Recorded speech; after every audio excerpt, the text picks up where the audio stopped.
What's going on, everybody, and welcome to another episode. And so for today's video, I'm going to be talking about my feelings for mechanical keyboards.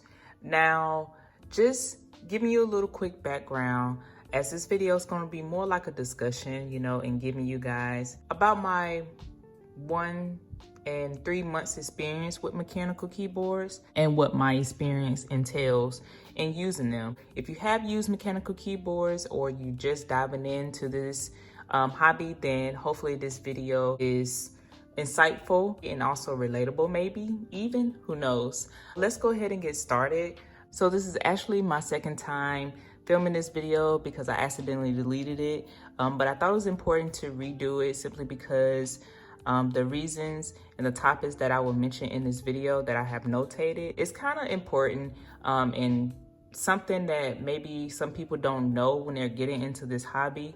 And also it's relating towards like how I upload and do reviews on mechanical keyboards on my channel. So as I mentioned, there are going to be 4 topics that I want to discuss in this video. The first one is purchasing pre-builts. Now right here I have a few pre-builts and 1 custom, and right away I enjoyed them. It was pretty cool to get into, and I thought that that was a good entry point to enter into mechanical keyboards. If you've been into this hobby, then you know that this is a very expensive hobby, and of course we'll talk more about that later.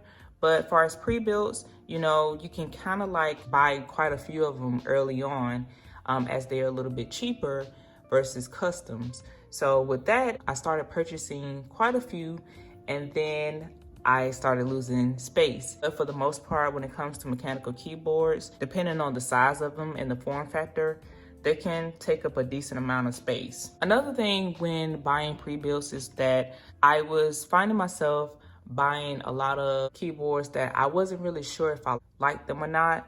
So normally I don't return things. I think at the time, as I was in the honeymoon stage of mechanical keyboards, I was just interested in purchasing different form factors. So one of the things to be aware of when you're getting into pre-builts is to kind of do a little bit more research if you can, to see which form factors will fit your workflow. And that's one of the things I constantly talk about, because when you're purchasing these keyboards, 9 times out of 10, you're really trying to get a feel of that keyboard and not just purchasing something that you're testing out. On the positive notes though, it's something about pre-builts that you can discover some gems. For example, I talk about my Leopold keyboards that I have a lot, and I pretty much just kind of swear by this pre-built. So for the Leopold FC750R PDs, they are the TKL form factor of Leopold keyboards. For their TKLs and their 65% keyboards,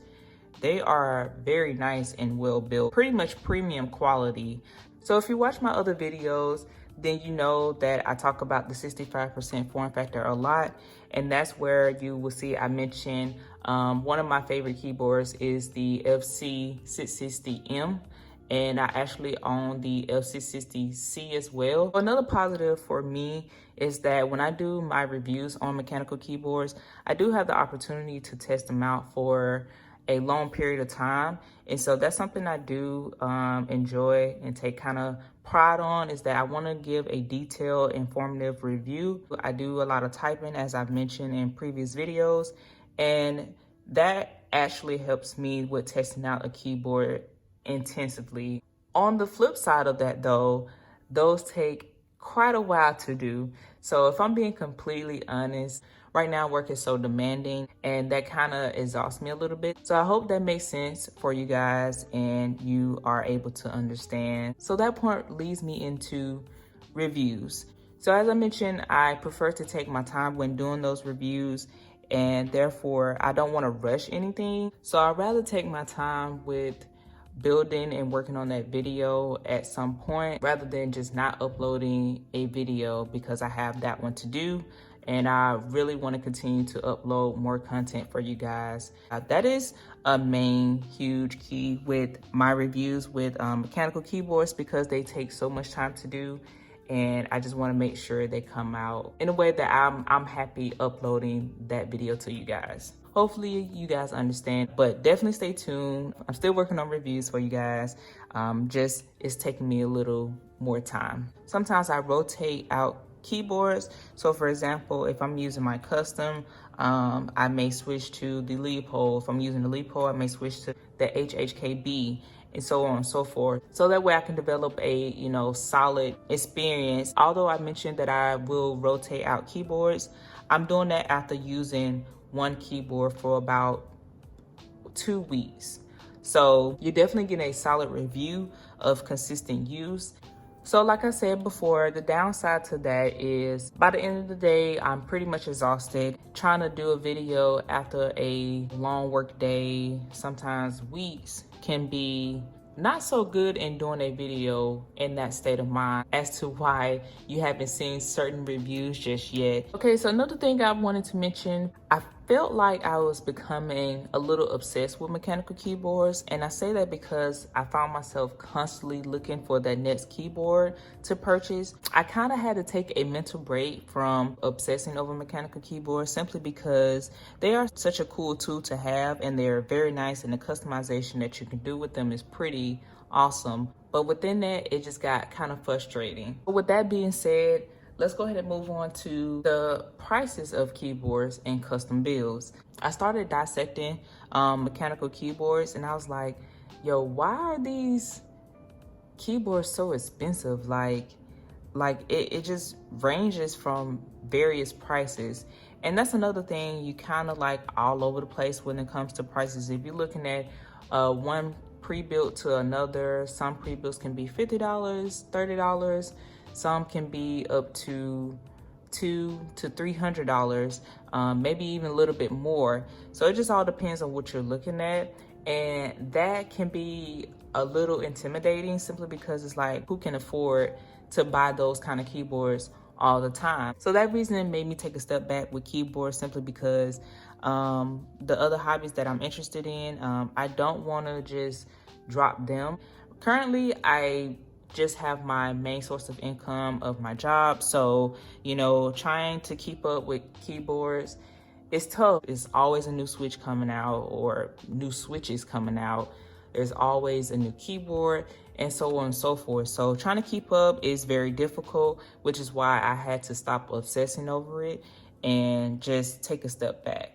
When it comes to certain keyboards, you have to deal with tariffs. Like if you're trying to build a custom keyboard like this one, you may look on websites like KBD Fans. So KBD Fans is based in China, and so before you know it, you'll be interested in building a custom like this. You probably have spent like $300 plus, and that's just $300 minimum. Now, I was thankful enough to get quite a few things at an affordable rate. Like my case was B stock, so I saved some money there. I found some affordable keycaps. A lot of the things that I purchased for this keyboard were prior to the import tax increasing. So it just depends on where you are in the world, also affects how much a keyboard can cost for you. So with that being said, I found it to be pretty ridiculous in my opinion, especially with you just getting into hobby and you just see the many things that you can do with something simple as a keyboard. It has such a huge impact on the community. It can kind of just deter you away from this hobby overall. After building my first custom, I kind of got spoiled after that, and I enjoyed it so much because I was choosing my mounting system, plate, etc. And from there on, I just wasn't really too interested in purchasing pre-builts. Again, nothing against pre-builts. Pre-builts have a special place in my heart because, of course, I started with pre-builts and I always go back to them simply because I have more of them. Currently, this is my only custom that I have. So once you create your first custom keyboard, it's kind of hard to go back, but that's just my opinion. If you're interested in the custom options, just be aware that it gets very expensive. Anything that you customize tends to be more expensive. So with that, I wanted to get into premium keyboards just because they provide more of a unique experience. And that's something I wanted to do, was expand my horizon. And of course, that expands my experience and helps me to provide more knowledge with my channel. And so for the final topic we're going to talk about in this video is group buys versus in stock. Now, this is a huge pain and annoyance for me.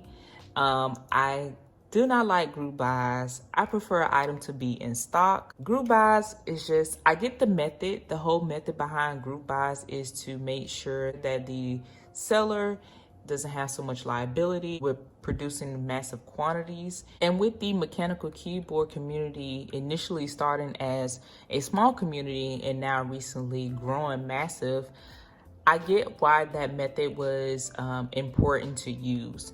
Now, for today, I do think things are changing a little bit. I do see group buy quantities changing to more unlimited or however many pre-orders they get. So group buys are much more of a slower process of receiving your keyboard kit. Now, for me, I'm impatient, which is why I'm old school. I prefer to go in the store and buy something unless I can get it from Amazon and it comes to my door quickly. However, I will say recently I joined a group buy and I'm very excited for this keyboard. I cannot wait to get it in my hands. But the shipping and the processing and production of that keyboard was only going to be for a few months. A group buy can last as long as a year. I've even heard group buys lasting as long as 2 years. Pretty much when you're joining a group buy, you're pretty much gonna have to just forget that you bought it. So hopefully in the future, group buys will get better and that time period shortens. The second thing with group buys that I don't like is that sometimes the time frame can be short for you to purchase a kit. So for example, if you're interested in a particular keyboard, you may only have a couple of weeks to purchase that kit, or you can have up to maybe 2 months, I believe. It just all depends, but you pretty much have to be in a good space financially. So if you're interested in purchasing an exclusive keyboard, usually there's a limited quantity of that. With that, you can also refer to the exclusive price of that keyboard. But again, that all goes into how much a keyboard can cost in the custom world. Across multiple industries, we know that bots are a huge deal right now, and they're pretty much taking over a lot of things that, you know, we enjoy as consumers buying. So just be aware of, you know, when a keyboard kit becomes available. We already know when it comes to the softwares that bots use, it's pretty much unbeatable. Just switching gears here, I'm going to talk about the in-stock items. Now, as some of you may know, hot swap is pretty big in the community, and a lot of people prefer to purchase a hot swap PCB over a soldering PCB. And that's because a lot of people prefer to either change out their key switches, or they're just not into soldering, or soldering can be a little bit intimidating. And initially it was intimidating for me, but I promise you, if you're interested in soldering, then you definitely should give it a go. That is how I built my first keyboard. So it was a pretty fun experience, and I encourage you to definitely give it a try. Hot swap is popular around the 60 to 65% form factor. Kind of stay on top of what's in stock currently, because that form factor and hot swap sell out pretty fast. All right, now with all that being said, you guys, my goal is to use what I currently have. So of course I will look at things like switches and keycaps to change out a few keyboards here and there. As I mentioned, that stuff can get quite expensive depending on what you're looking at. Not everything is expensive. Of course, you can find your budget-friendly items like some keycaps. I purchased $25 keycaps all the way up to $50 keycaps. So it just depends on what you can afford within your budget. So because I currently have a small channel, I have to manage my funds, and all this is funded through my main source of income of my job. But hopefully in the future that changes. I've said a lot. Hopefully this video is helpful to you guys. If you have not already, definitely hit that subscribe button. If you thought this video was helpful and good insight to the mechanical keyboard world, or if you have been in this hobby for a while, definitely share this video and give the video a thumbs up. But yeah, with that being said, you guys, of course I'm staying with this hobby. I enjoy mechanical keyboards a lot. This is a really cool hobby in my opinion, even though it's a joke that is very silly. I can attest to that to some degree. But also definitely leave your comments down below and your experience with mechanical keyboards, or if you're just joining this hobby. Let me know what are your thoughts. But yeah, that's pretty much going to be it, you guys. I will catch you in my next video. Peace.